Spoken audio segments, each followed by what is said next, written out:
Hi everybody, this is Oriako and welcome back to Fire Emblem Let's Play series. Today we are going to the Endgame, chosen by fate.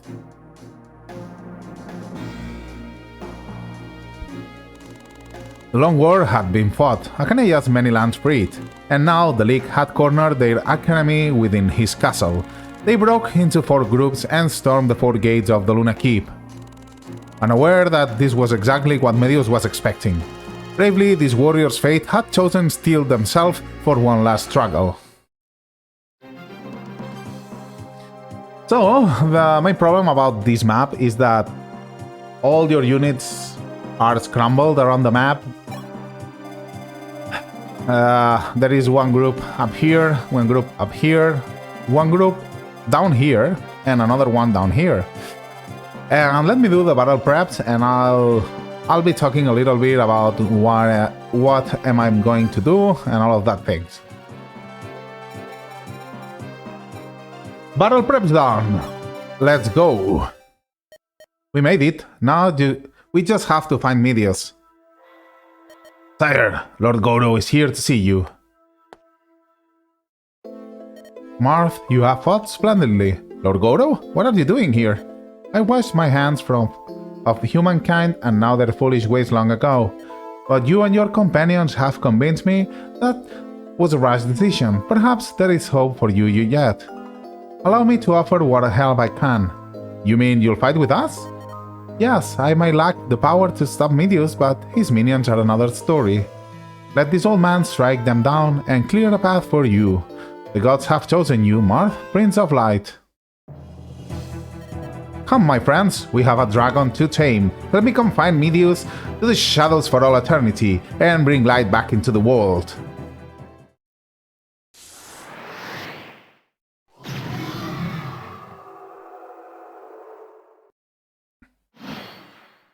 Yeah, they were showing you his stats there. He deals 49 attack with the Earth Stone. Okay, what I've done is clearing out those guys out here. They are not useful. I mean, they are more in danger there than not there, so that's what I've done. So, first I'll start by warping. I'll be warping Sedgar here.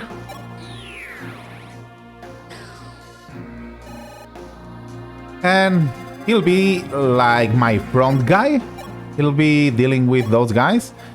And with a little bit of luck, he cannot kill that one.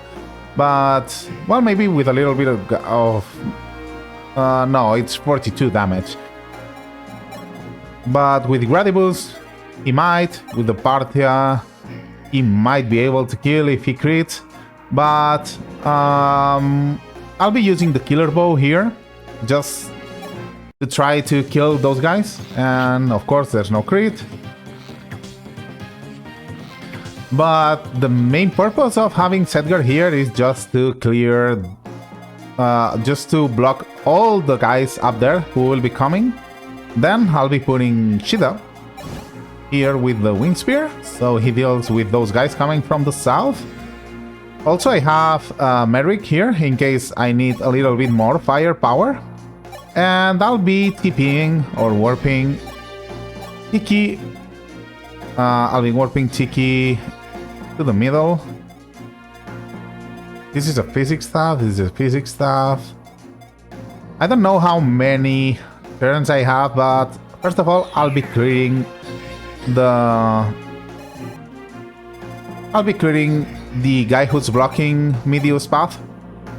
As you can see, I've been using all my stat boosters on Tiki. She is like the chosen one to deal with Medius. She has the Divine Stone, and I've used the 3 setups robes in her. Now she has 60 HP and also 13 defense, the 3 stat boosters that give her defense. And that way she can deal with those guys. Well, she could deal with mana kits already, but now at least she can take those hits from Medius. Medius hits hard. You'll see that next turn. I can't show you right now, but you'll see next turn. Strength and skill. Maybe that strength will make me kill it in one turn. Now, let me check. That hero can reach, so I don't. Maybe I should have used that. Okay, well. You equip with that. You go there. Now you have to kill that thing.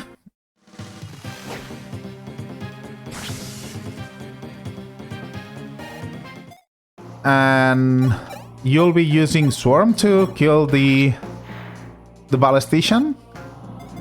And I'll be using Wolf to block that path. And that's all. Let's see how this goes. Okay, they are missing those hits against my guys. That's perfect, actually. This is the Fortify or the Physic. Foolish humans, you dare disturb me while I slumber. How you will regret it as you die slowly, painfully, breathing in fires of the Inferno. So he deals 21 damage to Tiki, but she attacks twice.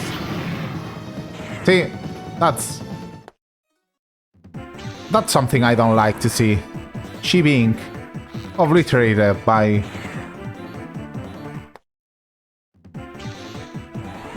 Medius.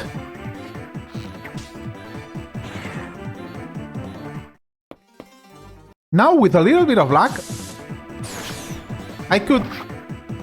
Can you crit? Oh no, you don't even double. Okay. With a little bit of luck, I could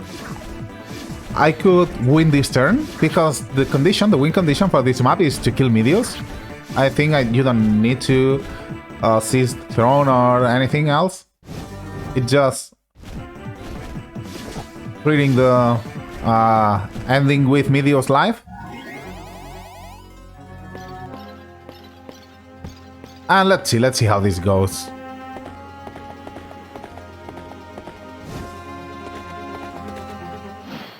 So, let's see. Tiki deals here 57 damage. He has 60. That's the difficult part, but with a little bit of help, 61% hit, 71, 81. So I'll be trying that hit with the Parthia, and let's see if that hits. Perfect. Yeah, this should be it. He can miss.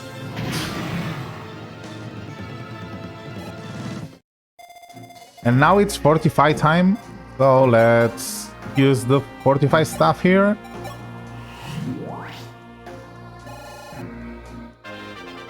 This should be, yeah, a quick chapter, right? I can kill that guy, right? In fact...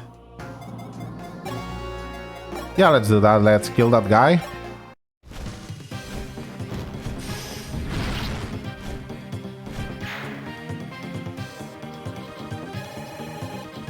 In case I need... I can send that away.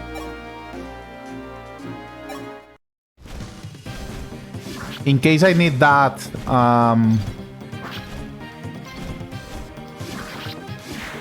I should have used the Fortify after attacking. Well, in fact, I need to use it twice, so... Okay, let's send that guy. Let's try to kill that guy, actually. Maybe with the lance, with the killer lance, should be enough. Not quite. But I'll try to... Crit? Nah. Not even close. Maybe now you can kill with the bow?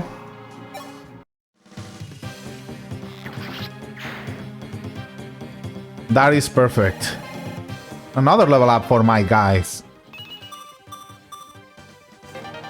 I mean sword, which will go to the whatever it's called. And this is fine, this is fine. So let's use another time. The Fortify staff. That should put Tiki in a safe range, right? Maybe Not yet. Yeah, she should be safe. So, whew, let's go. Don't miss. Nice. Defeated again by humans. Well, technically, know this, Altean Prince. That light which surrounds you is only a temporary respite. So long as the darkness in your heart continues to sustain me, I cannot be destroyed.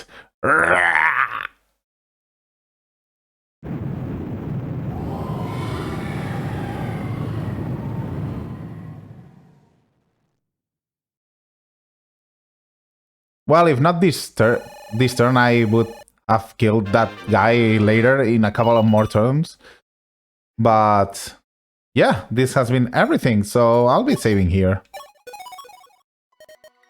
After Meteor's demise, the Luna would relax its shadowy grip on the land and fade into obscurity. The Empire was finished. The fires of war that had raged across Achaea would die, and light would come to take the darkness' place. But before any of that came to pass, there were a few final moments of Marth's tale that need telling. Marth, you did it! It's finally over! I waited a long time for this day, and now I'm not entirely certain what to do with it. Marth, we haven't talked much since leaving Talis, but I thought, do you know where you will be going? To Altea, of course. War have left my kingdom in ruins. I cannot waste another day. I must return to help rebuild. So, I suppose that means you have bid Talis farewell for good? Don't be silly, Shida. I need to at least go thank your father and tell him the fighting is done. My father? Marth, I'm not asking about my... Never mind, please, excuse me. Marth, did something happen? I just passed Shida and she looked heartbroken. No, well, we were just talking and she asked me... Oh, Marth, how can a man who faced the Shadow Dragon be so desperate to avoid facing his own feelings? My what? I don't know what you are talking about. You wish to send Shida home to Talis, then? And return to Altea alone? That is what you want? Well, that's where we both belong. I don't see what my wants have to do with anything. Clearly not. Marth, if you have anything to say to Shida, say it now. Love cannot always make the leap from heart to heart by itself. Sometimes you must speak it aloud and give it wings. Surely, a great leader like you can muster the courage for that?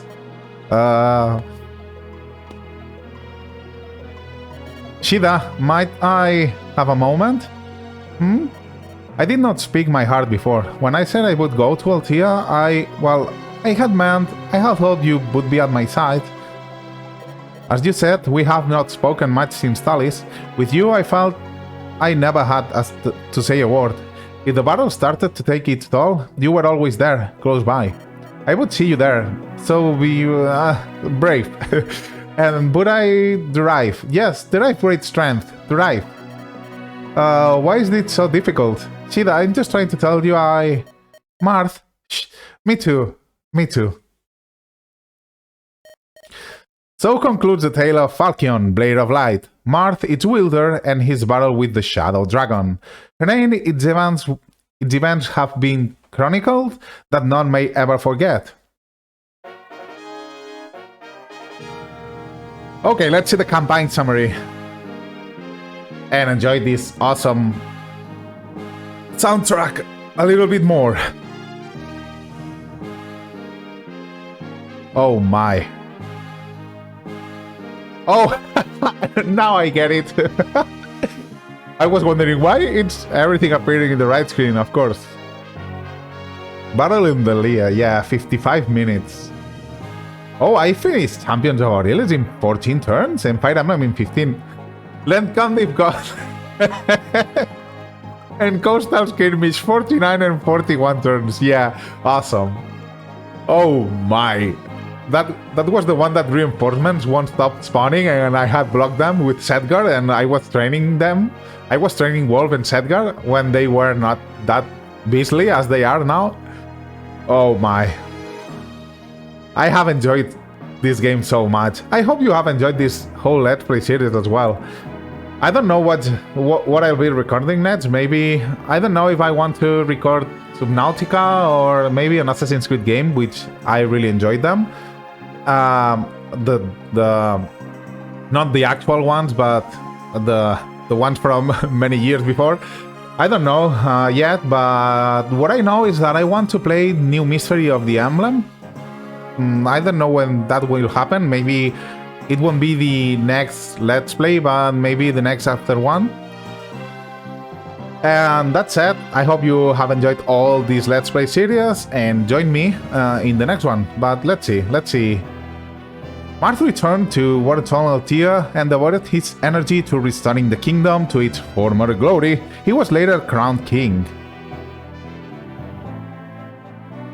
Sheeta visited her father in Alice before returning to Altea with Marth. Their whispers of love warmed the castle halls.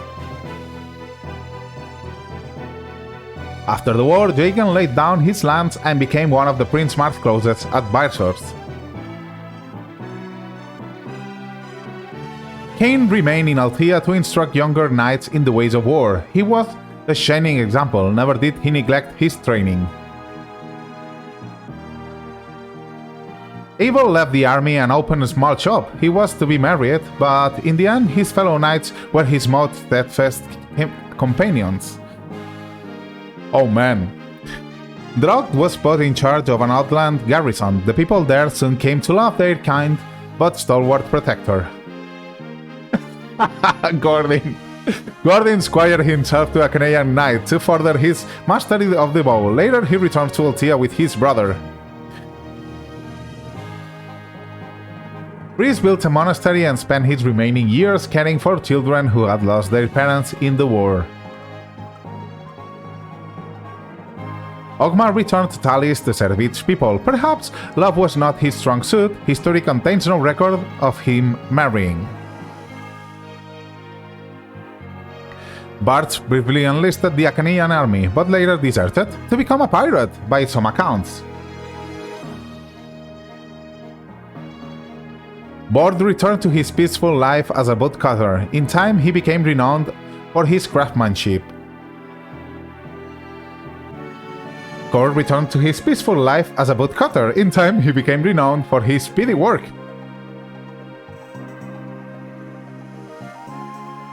Castor hurried home to his aging mother, medicine in hand. They lived modest lives. It was back to the sea for Davros, by all accounts, carefree and departed Achaea's shores for the last time. Julian gave up Divery for good and found an honest job in Midon. Lina cared for orphans at a convent in Midon and doled out love in equal shares to all she met. Navarro vanished after the Great Struggle, but for years impostors appeared, hoping to profit from his reputation the world round. After helping Marth stamp out the fires of war, Merrick returned to Canaan, where he continued his magical studies. Mathis left the army in favor of a dull and predictable life in Midon, to him bliss. Nina offered Hardin her hand in marriage, and so he was crowned the 24th king of House Achaea. Oh, I wasn't expecting that, to be honest. Wolf remained a knight of Aurilis. He helped rebuild and later captained an elite force called the Wolf Guard. Yeah, you bet. Aurelian Star. Edgar remained a knight of Aurilis. He helped rebuild and later became vice captain of a pillar of the Wolf Guard.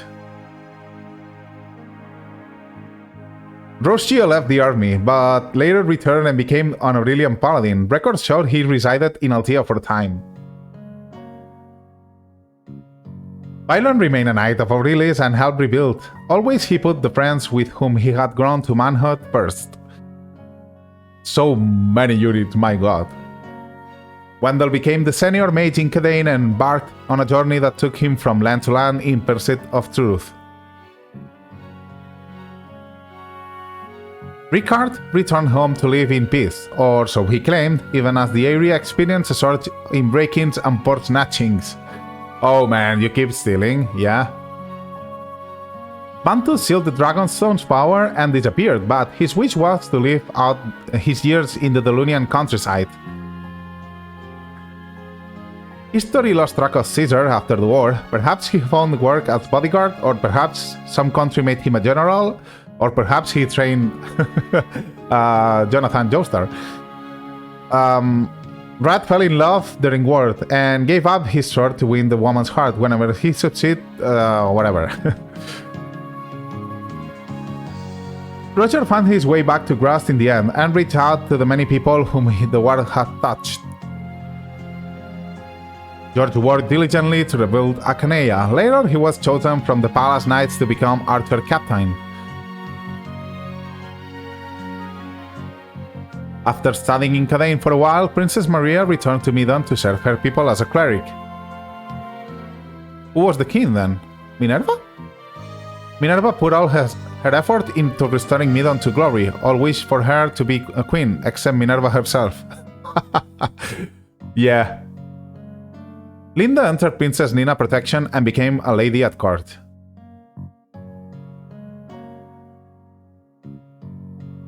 Jake helped rebuild the town destroyed during the war. He and his lover Anna always dream of traveling to far-off continents. Media honored her princess' request to remain with the Achaean Knights and later became their captain. Dolph had a short career as a general before leaving the army. Some said the move was a tacit rejection of the king-to-be. Magellan left the Achaean army without a word of explanation. He settled near the border and formed a band of watchmen. Yeah, I'm sure he didn't want to die again. No one knows what became of Thomas after the war, but some suggested he returned home to live in peace.